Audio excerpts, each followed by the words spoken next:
Good evening और good afternoon जिथे जो टाइम है वो ग्रीटिंग एक्सेप्ट करियो। I am reading a book page number 279, the paradox of Einstein, Podolsky and Rosen. um, there is a very good paper, EP is equal to EPR. I don't know if that was published after this book or before this book, so probably linked to this one. Okay, let's continue reading the book. As has been mentioned at the beginning of this chapter, some of the Albert Einstein's ideas were quite fundamental to the development of quantum theory. Recall that it was he who first put forward the concept of the photon, the quantum of electromagnetic field, as early as 1905, out of which the idea of wave-particle duality was developed.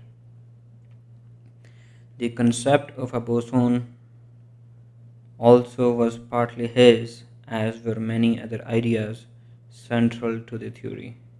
Yet Einstein could never accept that the theory which later developed from these ideas could be anything but provisional as a description of the physical world.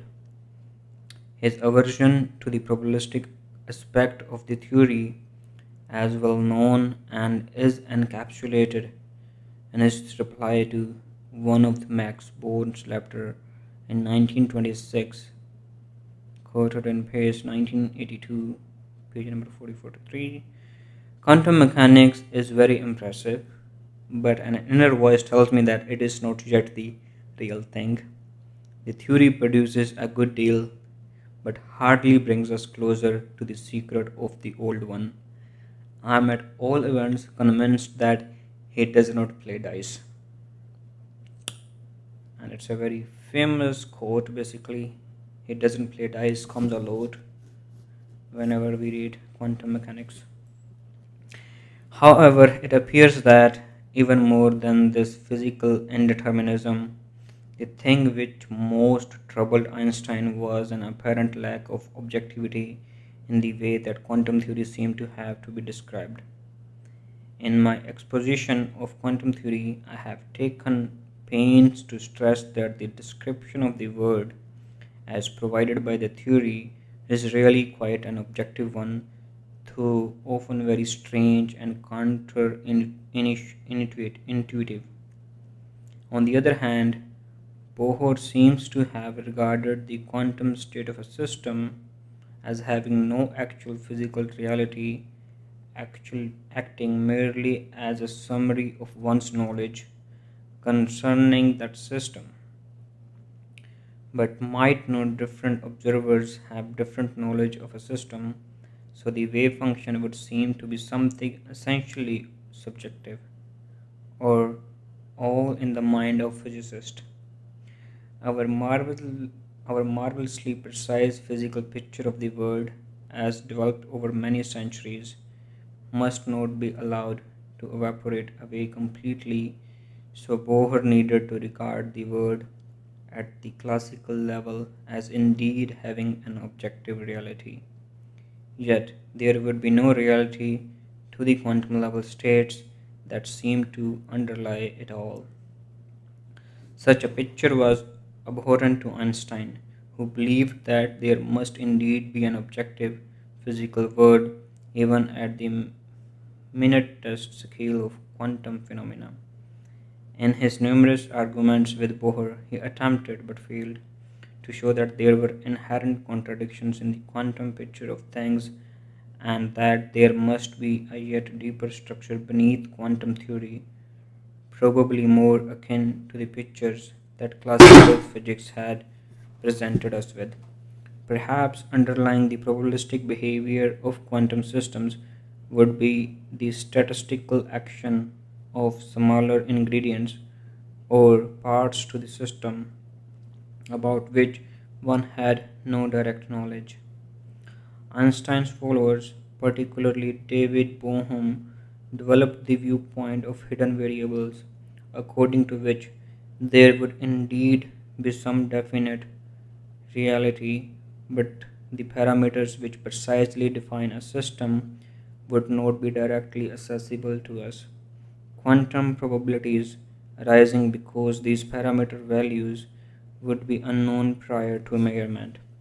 Can such a hidden variable theory be consistent with all the observational facts of quantum physics? The answer seems to be yes, but only if the theory is in an essential way non-local, in the sense that the hidden parameters must be able to affect parts of the system in arbitrarily distant regions instantaneously. That would not have pleased Einstein, particularly owing to difficulties with special relativity that arise. I shall consider these later. The most successful hidden variable theory is that known as the de Broglie-Bohm model. I shall not discuss such models here, since my purpose in this chapter is only to give an overview of standard quantum theory and note of various rival proposals. If one desires physical objectivity but is prepared to dispense the determinism, then the standard theory itself will suffice.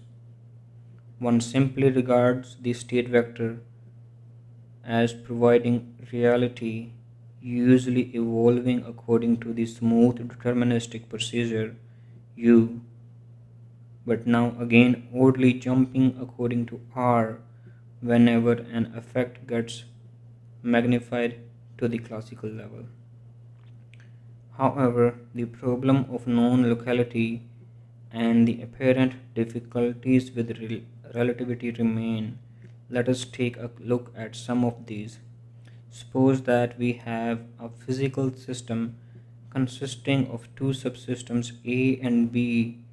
For example, take A and B to be two different particles. Suppose that two orthogonal alternatives for the state A are alpha in an angle bracket and P in an angle bracket. I again forgot what that sign is called. Whereas B state might be beta or gamma, as we have seen above. The general combined state would not simply be product of a state A with a state B, but a superposition of such products. Let us take the state of the system as alpha beta plus P and a gamma variable.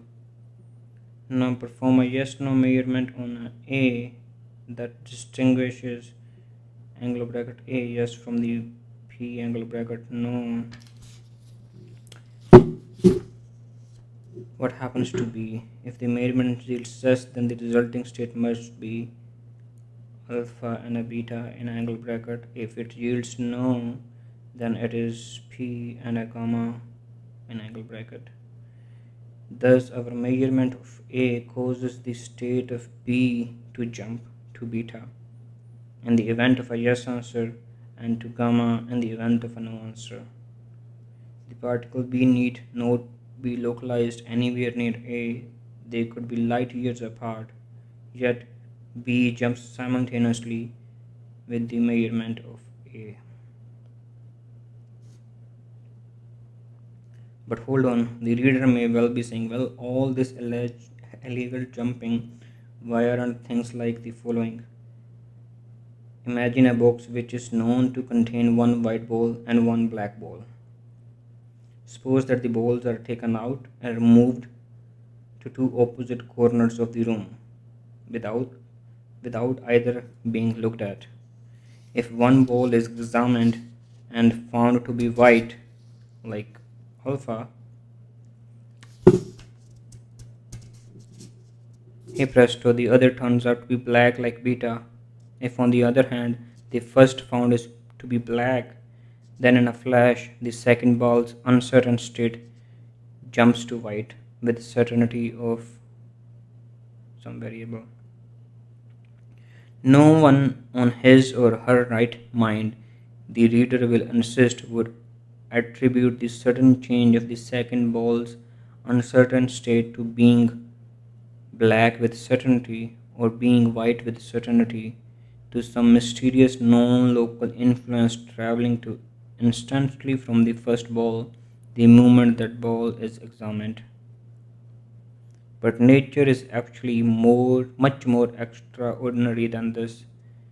In the above, one could indeed imagine that the system already knew that B's state was beta and A's was alpha before the measurement was performed on A, and it was just that the experimenter didn't know it.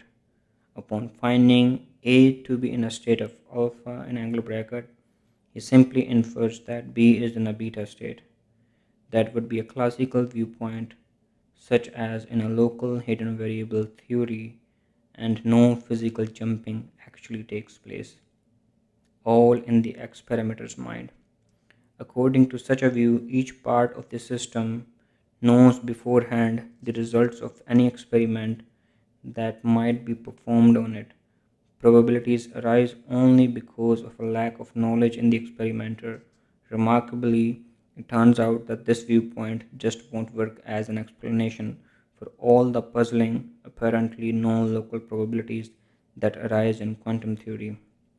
To see this, we shall consider a situation like the above, but where the choice of measurement on a system A is not decided upon until A and B are well separated.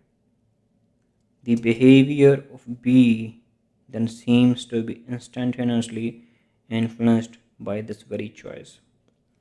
This seemingly paradoxical EPR type of thought experiment is due to Albert Einstein, Boris Podolsky, and Nathan Rosen in 1935. I shall give a variant put forward by David Bohm. The fact that no local, realistical, that is, hidden variable or classical type description can give the correct quantum probabilities follows a remarkable theorem by John S. Bell. Suppose that two spin one half particles, which I shall call an electron and a positron, basically an anti-electron, are produced by the decay of a single spin zero particle at some central point, and that the two move directly outwards in the opposite direction. By conservation of angular momentum, the spin of the electron and positron must add up to zero, since that was the angular momentum of the initial central particle. This has the implication that when we measure the spin of the electron in some direction, whatever direction we choose, the positron now spins in the opposite direction. The two particles could be miles or even light years apart, yet that very choice of measurement on one particle seems instantaneously to have fixed the axis of spin of the other.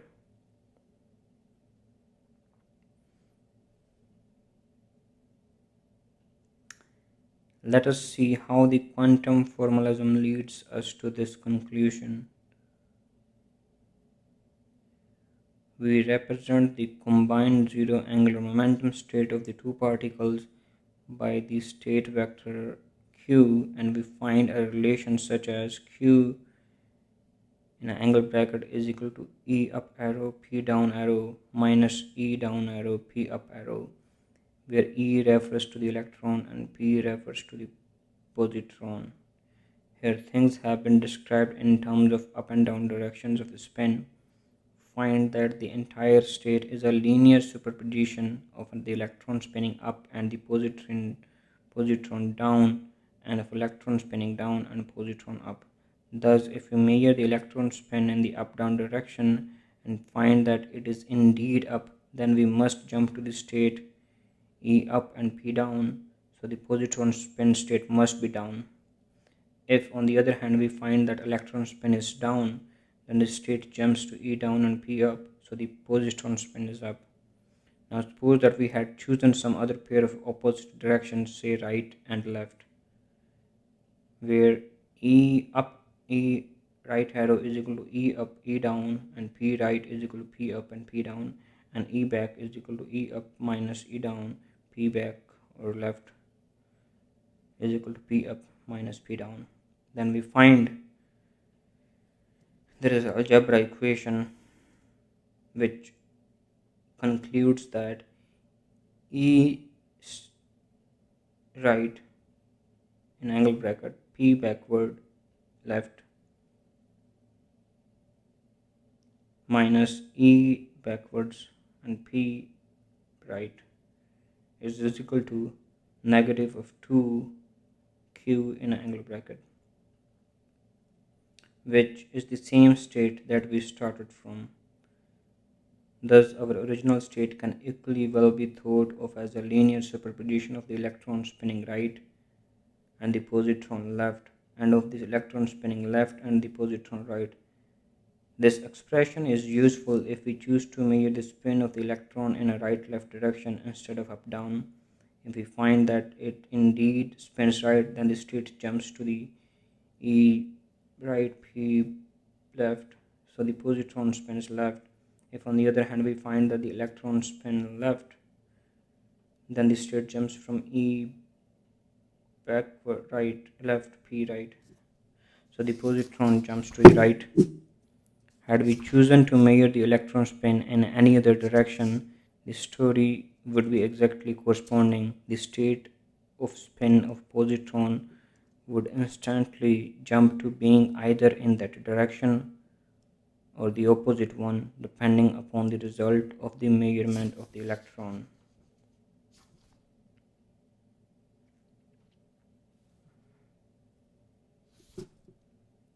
Why can we not model the spins of our electron and positron in a similar way to the example given above with a black and white ball taken from a box? Let us be completely general. Instead of having a black and a white ball, we might have two pieces of machinery, E and P, being initially united and then moving off in opposite directions.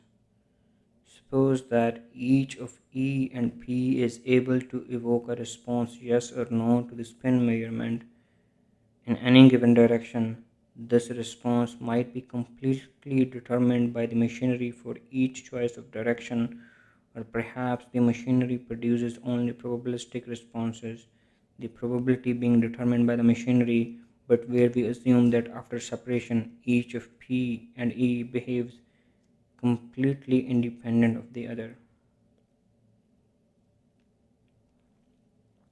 We have a spin measures at each side, one which measures the spin of E and other the spin of P. Suppose that there are three settings for the direction of spin on each measure, say A, B, C for E measurer and A, B, C, for the P measurer.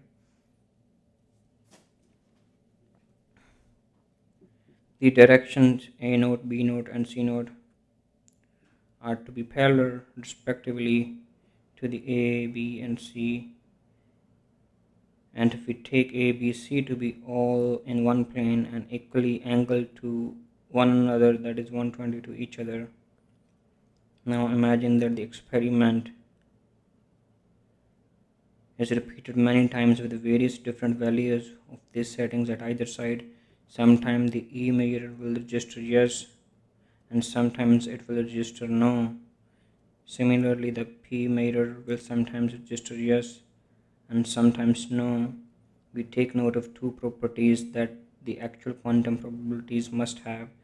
If the settings on the two sides are same, that is A and A naught, then the results produced by the two measures always disagree.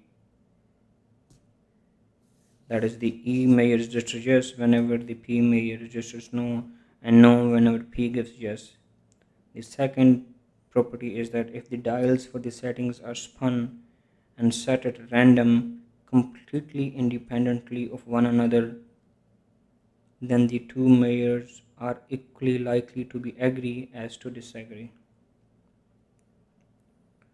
We can easily see that properties 1 and 2 follow directly from the quantum probability rules that have been given earlier.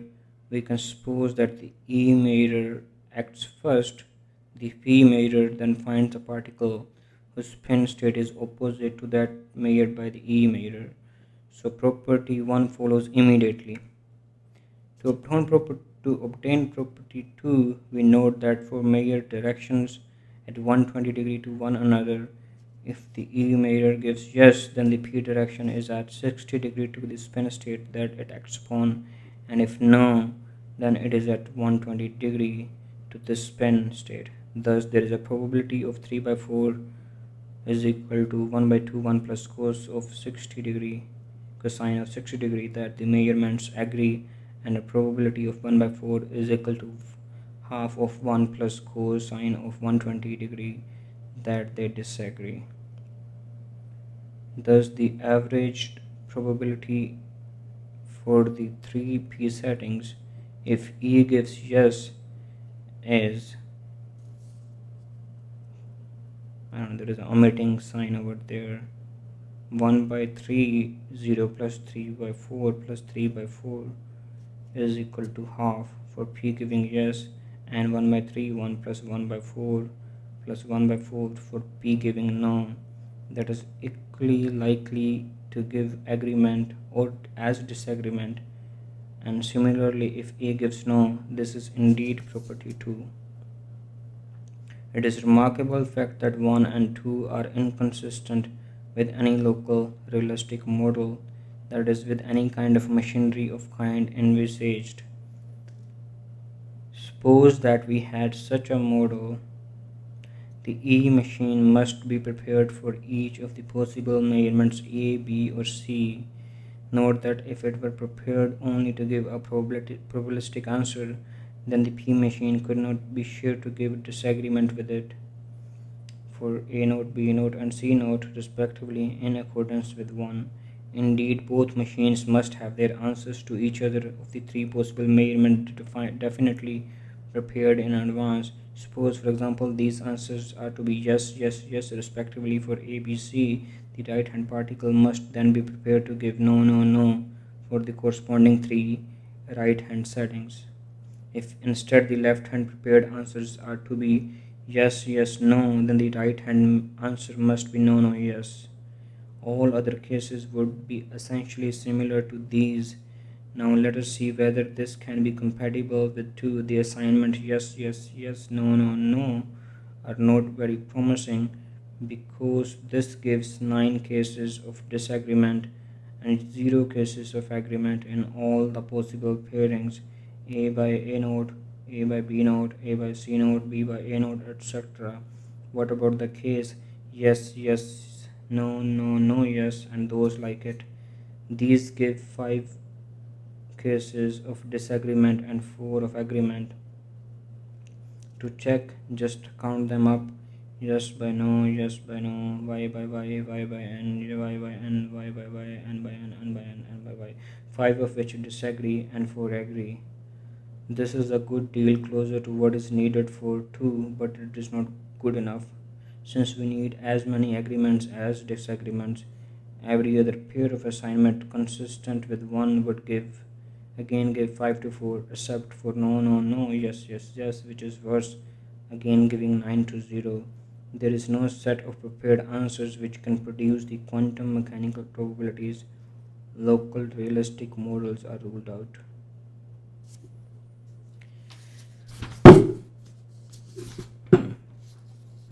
I thought it would be similar to the paper, but it has nothing to do with the paper. Or it might have. I might have to read it again.